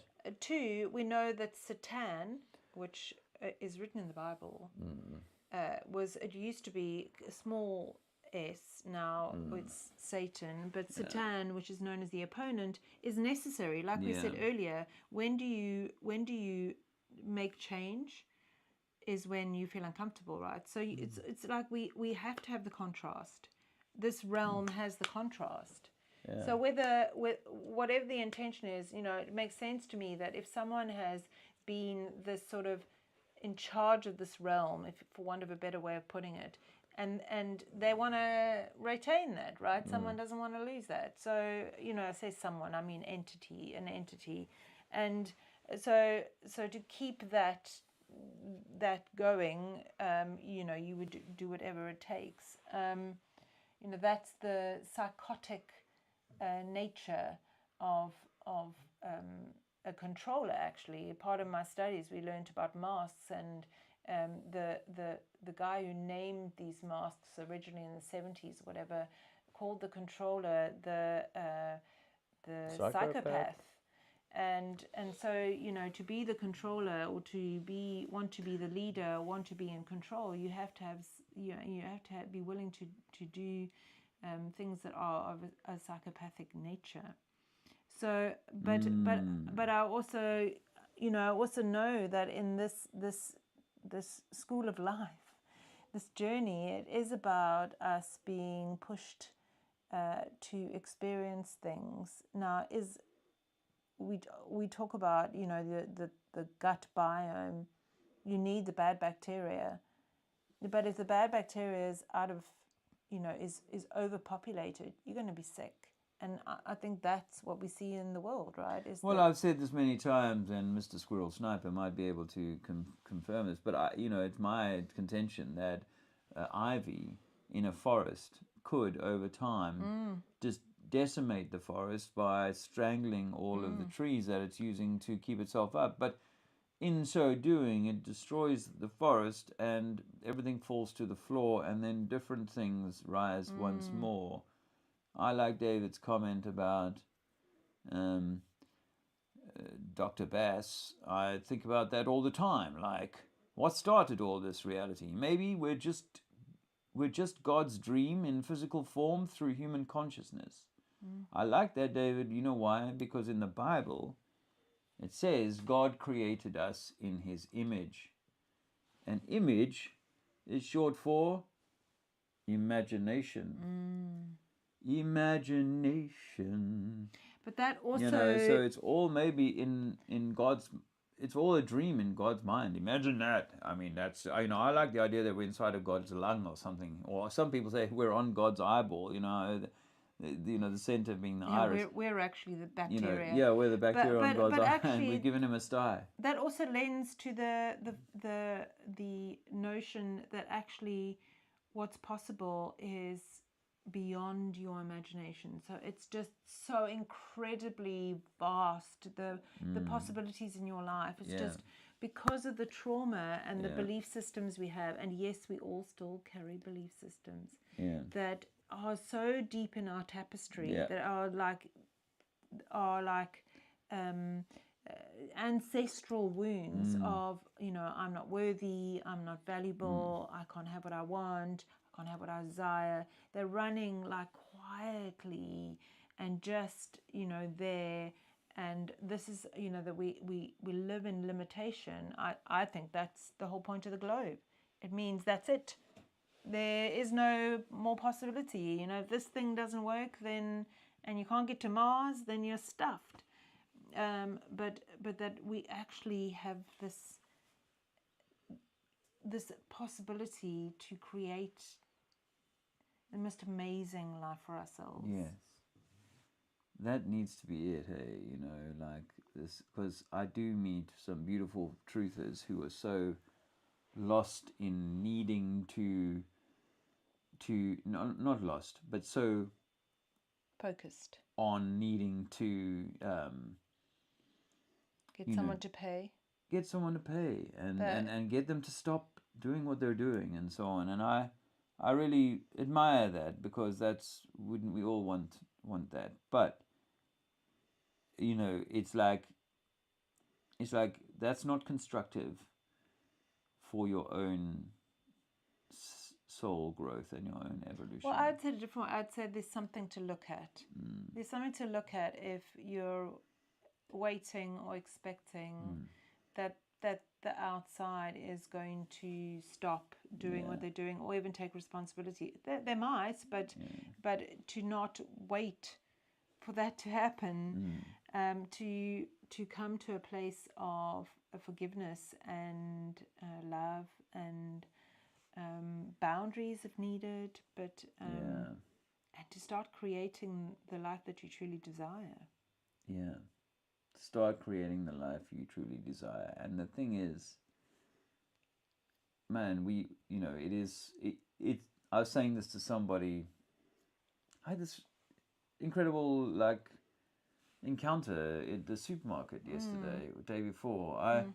I'm looking for a second-hand trampoline for Zizi, because we're going to be in this place for 2 months, and I'm like, if I can get him a trampoline, then that's worth doing, right? And so this lady's offering a 12-foot trampoline, and I'm going to drive and get it. It's an hour drive. And I get there to her house, and it's way smaller than advertised. And I'm sorry, I can't buy this anyway. So Luke and I, we popped to the nearby supermarket before driving back. And I've gone into the supermarket, and I've got a tenner on me, and what I've bought is 11 pounds. And I say to the cashier, I'm a pound short, just give me a moment, I'll go and grab a pound out of the car. And this guy who'd been in front of me in the queue, he spins around, he'd already been walking off, he spins around and says, I'll pay that extra pound for you. And he's got a little tappy card or whatever. And or taps his phone or whatever, and he pays it anyway. So we end up having a conversation. He's also from South Africa, and I end up giving him a copy of my book, and we end up sort of swapping numbers, and we've exchanged a few little things and what have you. And it's like, I obviously haven't gone flat or anything like that. It's not like that, but it's just how you do something different, and then a new opportunity presents itself. And he said this to me. He said, look, I'm not really a big military reader, but although he did national service like me, but my father-in-law is, and he would love to read your book. And like, okay. But it's also sometimes meeting, I think we can get so caught up in like, the truth or not truth, or the sleep or awake or whatever. But, these are brothers and sisters, we're all one, and just kind of meeting somewhere where they're at and having a friendly, loving, open-hearted exchange with someone, is actually can be such a good moment in your day. Yeah. As part of filling your cup, because we are these beings who like interconnectedness. We're meant to be connected, and actually we're actually meant to be kind of like loving toward each other. God's and love. and that's and so when you're brought into like conflict, war, when you're brought into like the flat versus globe, when you're brought into like the horror show of the stuff they do with children in this world, and schooling and needles and blah blah blah, the list could go on and on. When they bring you all of this, it's very easy to stay in that fight and flight. And perhaps in this community there's a little bit more fight, but in either way, I think we've lost, or rather we've been hardened naturally. A veneer of toughness and hardening naturally has occurred, and we are therefore, well, and there's like the pineal gland being calcified. It's a bit like that, There's also a superiority, isn't there? In like, I know something and you don't, and making that mean something that therefore, I can't be connected to you, or I can't give you the time, or I can't meet you where you're at, or I can't just be in a loving, friendly exchange with you. I think that then we're missing the point. I wouldn't. Yeah, okay. So we have to be mindful of superiority, but at the same time, I think that the crazy thing is that although we might be a bit dogmatic, most people here are going to their friends and family and saying, "Hey, there's stuff you need to know." They are the ones going, my ego knows that this is a blah blah blah, and I know more. You know what I mean? I'm talking about humans in general. Did you not go to science class? You should not be breeding. All of this kind of hoo-ha. Let me just reframe that, because when I say that, it sounds like I'm being like shaming. I'm not. I actually think the mechanism of superiority actually is a protection. It's a protection of ourselves, of something that's sitting underneath there that feels less than in any way, in many ways. And so when we learn to survive, we learn to have all these mechanisms. So when I say that, I'm not being shameful, and it works both ways, right? It can be both sides of the street, but it can be a red herring. I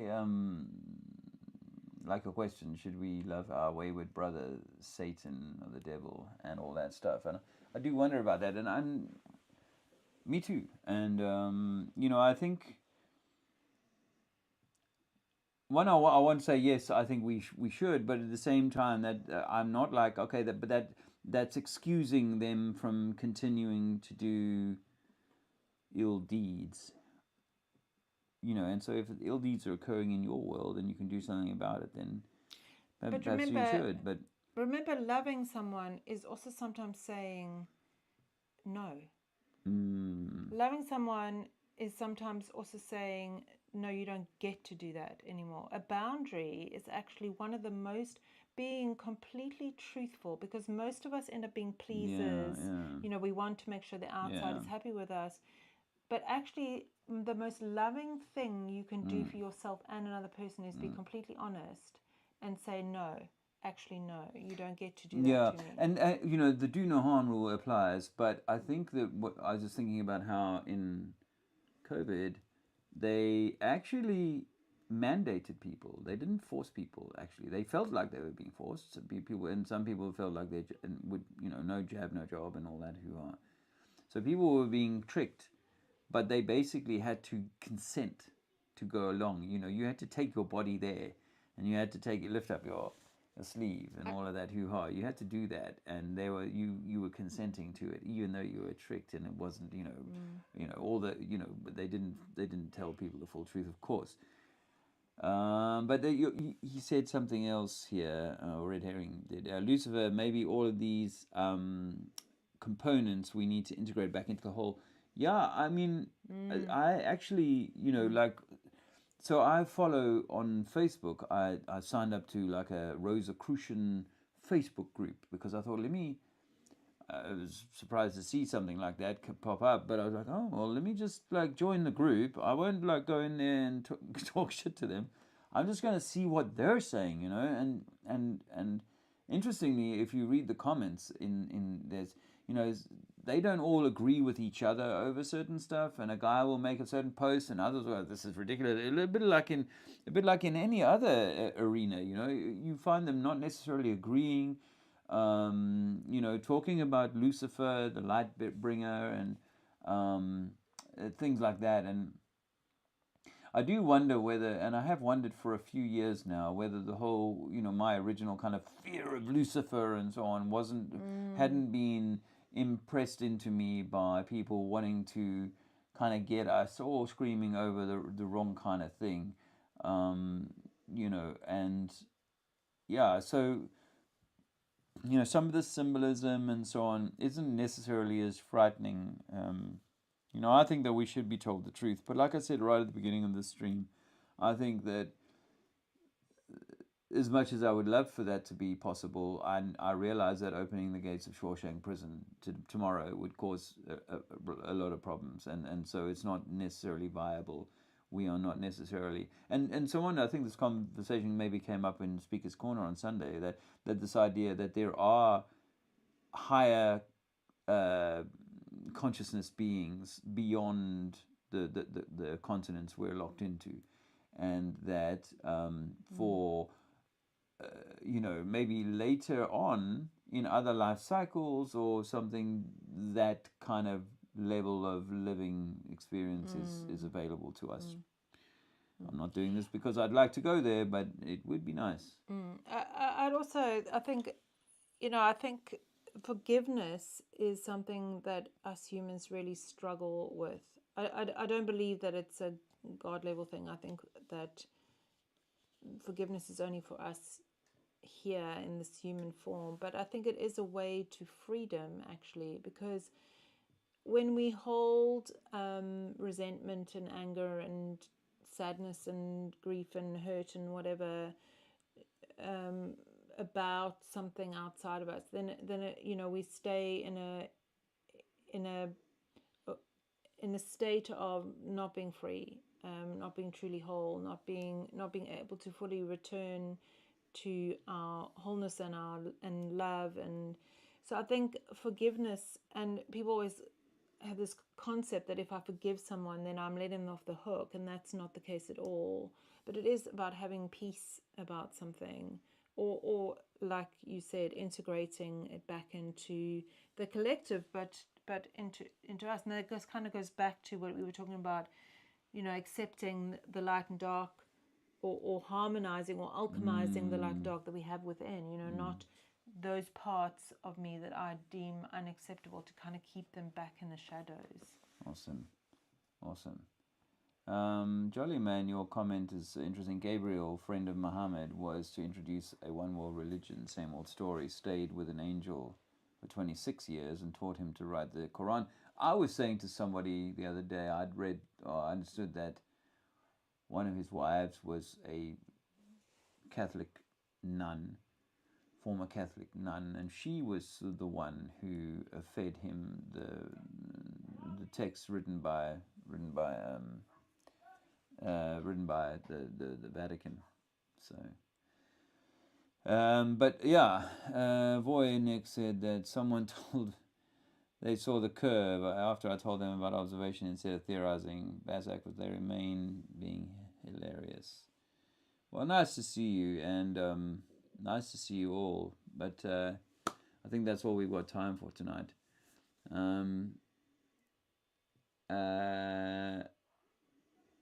Did Einstein get the constant of light from Ramanujan, who experiencing lightning in a cave, or was it shining candles?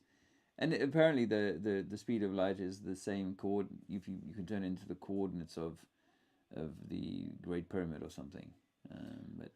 So you were talking about Muhammad. It just made me think of another funny thing I saw on that news page where it said Musk has referred to himself as the Buddha. As Buddha. Oh, and Trump suggested jokingly that he could be the next pope. Now, there is an interesting, connection to all of that, and definitely. the double-headed kind of thing of and Vance going to see the Pope. And Vance seeing the Pope. Vance, who'd been negative about the Pope, and that's biblical, where someone who was negative about Jesus, I think, was with him in his last hours. I saw in the morning. Yeah, before. So there is a whole it's almost theatre, Shakespeare being played out, a movie. So anyway, I hope you've enjoyed the conversation tonight. I remember I just wanted to say this because I felt, obviously when Dave and I talk about this, these are all things that we discuss. They obviously are perspectives. Yeah, give us a thumbs up. Yeah. Send us a coffee if you got a $5 to spare, and we'll see you next Friday, if not before.